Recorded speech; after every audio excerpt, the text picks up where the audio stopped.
pagi untuk kita semua. Perkenalkan, kami dari kelompok 12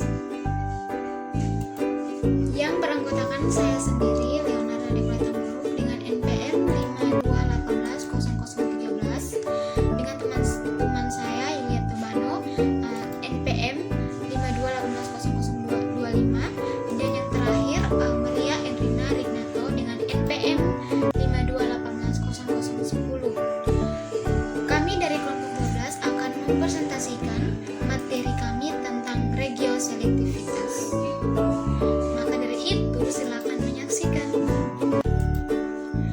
Yang pertama, regioselektivitas itu sendiri merupakan pembentukan satu isomer konstitusional sebagai produk utama di mana dua atau lebih isomer konstitusional dapat diperoleh.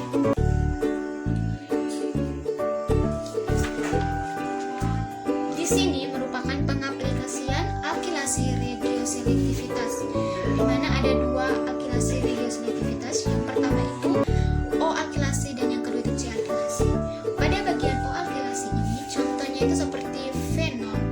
Fenol ini direaksi dengan basa, kemudian menghasilkan fenolat.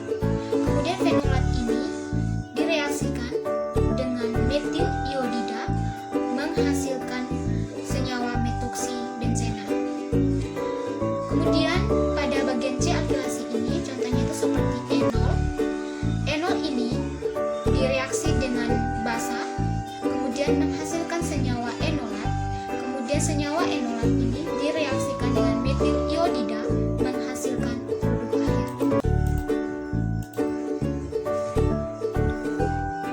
Selanjutnya, untuk yang pertama, pada gugus keton simetri pada senyawa 8 direaksi dengan metil iodida menghasilkan dua produk, yaitu produk pada senyawa 7 dan senyawa 9, di mana produk 7 dan 9 ini yaitu 2 metil dan 3 pentanol. Pada senyawa 7 ini 2 metil berada pada R1. Kemudian pada senyawa 9 ini 2 metil itu berada pada R2. Selanjutnya, pada senyawa 11 ini merupakan keton tidak simetri, di mana keton tidak simetri ini direaksi dengan nukleofil, dan nukleofil ini direaksikan dengan ikatan rangkap ini sehingga menghasilkan senyawa 10. Pada senyawa 11 ini direaksi dengan nuklofil sehingga nuklofil itu menyerang ikatan rangkap O ini sehingga menghasilkan keton bercabang OH dan NU pada senyawa 12. Kemudian yang berikut itu alkilasi regioselektif keton. Pada reaksi bensilasi keton pada senyawa 13 ini didiskoneksi pada gugus ini, kemudian direaksi dengan karbon-karbon menghasilkan senyawa 14, di mana hasil dari diskoneksi ini adalah Br dan pH. Senyawa 14 ini kemudian didiskoneksi lagi dengan reaksi karbon-karbon menghasilkan senyawa 4 ditambah Pr, Br, hasil dari diskoneksi pada senyawa 13 ini. Sintesis pada senyawa 4 atau senyawa enolat direaksi dengan NaOET dengan reaksi masing-masing, yaitu PrBr dan BnBr, menghasilkan senyawa 15 ini, di mana senyawa 15 ini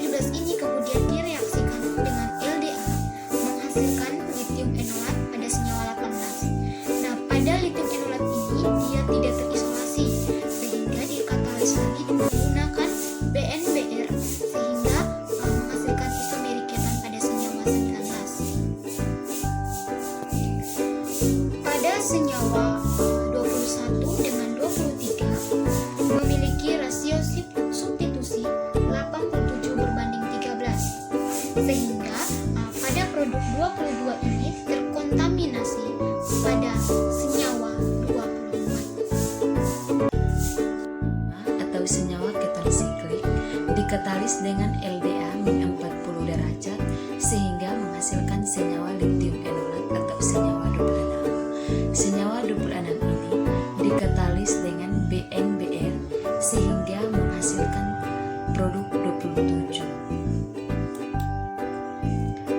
Gugus karbonil pada senyawa 28 didiskoneksi dengan karbon-karbon sehingga menghasilkan senyawa 29.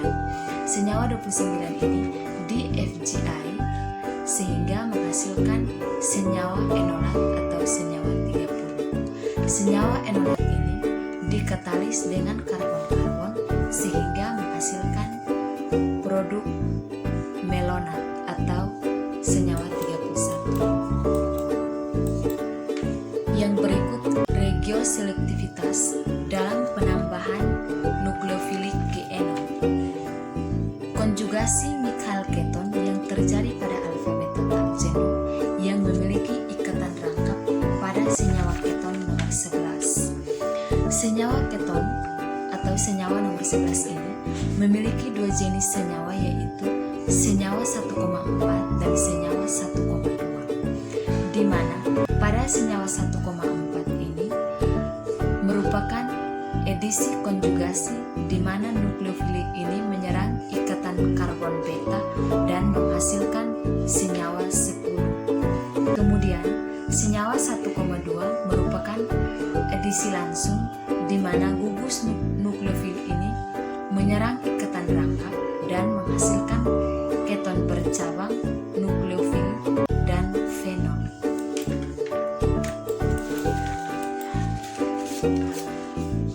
Senyawa 35 ini direaksikan dengan reagen Grignard sehingga menghasilkan senyawa 36 dengan hasil 85-90%. Senyawa 37 ini direaksikan dengan BUMGBR sehingga menghasilkan senyawa 38 dengan hasil 60%.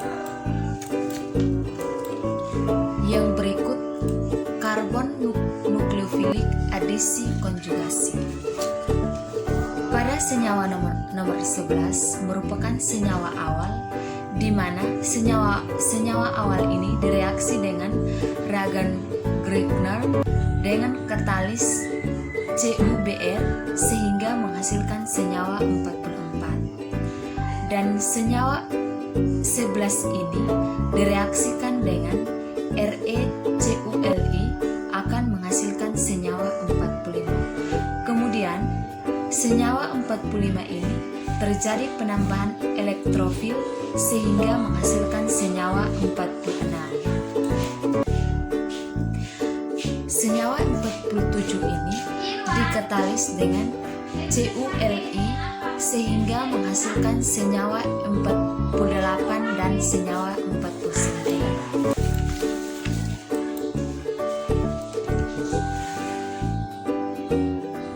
Yang berikut, senyawa 40 merupakan produk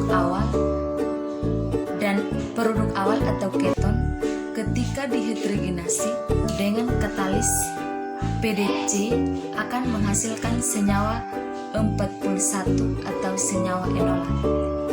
Senyawa enolat ini kemudian direaksikan dengan LiAlH4 akan menghasilkan senyawa karbonil atau senyawa 39.